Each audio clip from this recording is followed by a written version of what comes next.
Hello, this is Susan Marie, and welcome to The Human Condition, a conversation with you based upon everyday observations that all of us experience made simple. You can catch these on iTunes, SoundCloud, YouTube, and by subscribing to my newsletter, suemarie.substack.com, and on my website, suemarie.info.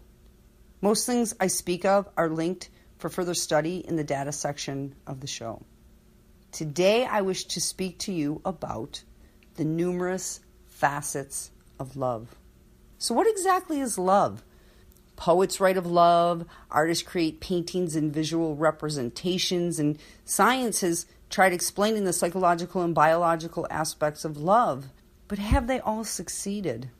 On many levels, yes, but do we as human beings truly understand what love is? In its simplest form, love is primary emotions that draw people together. I mean, we have love for ourselves, friends, spouses, lovers, family, children, even for food and sex, faith and justice, and pretty much anything that excites our souls. For example, love is a work of art, like the Pietà by Michelangelo. Love is caring for a pet and having that pet care for you. Love is listening and supporting one another. And love is caring for your own well-being. Essentially, love is difficult to define. So let's discuss a few things related to love. 1, friendship. 2, relationship and commitment. And the 3 phases of love defined by the Journal of Family Theory and Review, titled The Natural Principles of Love. And the natural principles of love applies to all relations, including friendship and family, which is relationship, which is commitment, in turn to romantic relationship, and even further to self and love that is universal. First, friendship is all about nurturing fondness and admiration towards one another. It's emotional connection. And this is a fundamental aspect. And it starts when one person expresses a need for connection that can range from interest, shared humor, affection, assistance, and support. And in order for friendship to evolve, increasing awareness and mindfulness is necessary. Secondly, relationship, which is about building something together that has shared purpose and meaning. I mean, this is what being human is about. And we do this culturally in values, rituals, and also personally by creating safety and in shared life philosophies. The goal is to create meaning beyond ourselves, and the term relationship can take on as many forms as friendship. Third is commitment, again, relating to friendship and relationship. And building commitment and loyalty is paramount.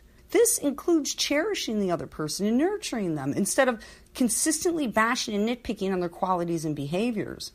Loyalty and commitment is built by letting the other person know they are irreplaceable and unique. Lastly, we have the 3 phases of love. The first phase is falling in love, which is all about hormones. These are mostly physical things like blushing, excitement, sexual fantasy, and lust, but the person we select has to smell, feel, and look good, and they must feel right to our physical bodies. Falling in love is when we can't stop thinking about someone, when we connect and have things in common and feel intense attraction. This is a feeling when we can truly be ourselves, and it is also a stage where we have to look out for red flags because hormones like oxytocin blinds us by shutting off fear in our brains, and that's when we tend to make bad judgments. This is probably where the phrase, love is blind, comes from. The second phase of love is after passing through the initial lusty hormone-ridden stage, the decision to work on spending one's life with another, or more than one. That's up to you. But this is when that decision is made, and it's where security and insecurity is tested. Sometimes in this stage, things that drew you to a person begin to annoy you, and this is where most conflict starts, and where things like disappointment, sadness, and frustration come in. And getting past all of this is where trust is built. Phase 3 of love is all about commitment and loyalty. Either two people build trust or they build betrayal in this stage. This is about cherishing each other, nurturing gratitude, and creating deeper love. And in relation to romantic love, not friendship or family, this is the stage where most affairs occur. What mostly happens here is one person feels a need to connect and the other turns away from that need for whatever reason. I mean, building any type of love or keeping romance alive is about making love to that person. And I just don't mean sexually, although that is extremely integral. Rather thoughtfully, emotionally, awake and aware. In this last stage of love, one person may begin avoiding self-disclosing their needs and avoid conflict. And what we do instead of facing what can be fixed is substitute what is missing and begin to vilify the other. And we lose trust and eventually leave or want to leave. These are times we give ourselves permission to cross boundaries, and to get past this last stage is when people create lifelong bonds. In 2017, the Journal of Family Theory and Review published 4 decades of social science research with happy and unhappy people in all sorts of relationships in an attempt to define what causes happiness in regards to love. Researchers found without doubt that people in happy, stable, committed relationships versus people who are in unhappy or unstable relationships are healthier physically and psychologically. I mean, this is basic cause and effect, but it still does not define love. However, what was utterly interesting about the study is researching physiological arousal during conflict, which we all experience. It doesn't matter if that relation is a friend, a child, a spouse, lover, parent. This study showed the faster a person's heart beat, the faster a person's blood velocity or speed is, resulting in agitation, like having a quickened rate of breathing and moving around instead of remaining calm. And over time, with repeated conflict, happiness deteriorated. And that is why physiologically, it feels so terrible to argue with someone you care about. And when your body is disrupted, your psychology is disrupted, and vice versa. So when we argue, we become physiologically flooded. That results in trouble remembering what we ever liked about the other person, and it makes it tough to be affectionate, to even be polite and courteous. In addition, during conflict and due to these hormonal responses, we get tunnel vision and distortion of perception. And we look at our loved one as an enemy, and everything they say seems like an attack. What this study showed was that during conflict, the acute stress responses began. And when people were separated and forced to focus on something other than the conflict for, say, 20 minutes apart, then come back to one another, both were reasonable, rational, and had a sense of humor. The saying, take a breather, most likely is from our natural physiological stress response.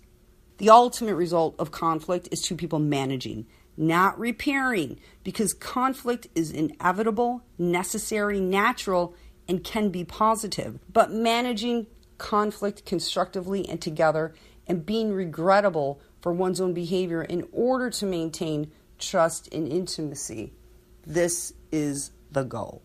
So what have we learned? That love means different things to different people, that there are numerous kinds of love, that love crosses cultures, races, faith, genders, and nations, and that love is healing and powerful. Love, in all forms, causes us to treasure something above ourselves, and that the existence of something other than our own becomes important. And the placement of that existence in our life inspires us to be better people, so we reach our goals, dreams, and desires. In turn, love drives us to believe in others, most importantly ourselves, because something has been placed by us to show us that love is indeed real. Love is devotion, passion, cherishing, sentiment, affection, regard, appreciation, and holding one dear. We all search for meaning, and that search in turn makes life more worth living. An integral aspect of any relationship is that we encourage those by us to be honest, and in turn to be honest ourselves, which is authenticity. This creates safe space for each other.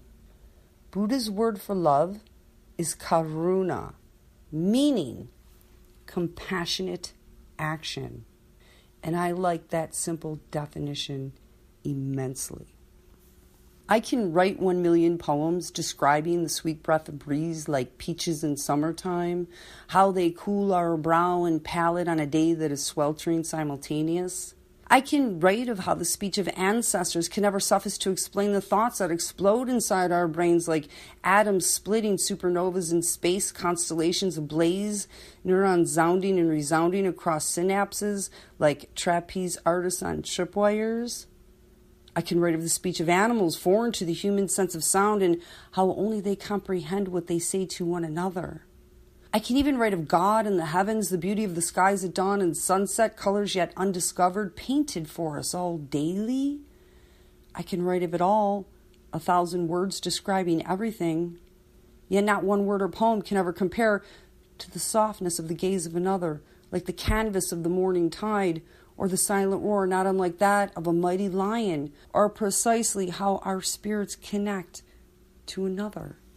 I can write of it all, mere words. I can write 1 million poems, yet not one can ever truly describe love. Please join me next week for more interesting conversation inspired by you. And please check out last week's episode on what is an existential crisis.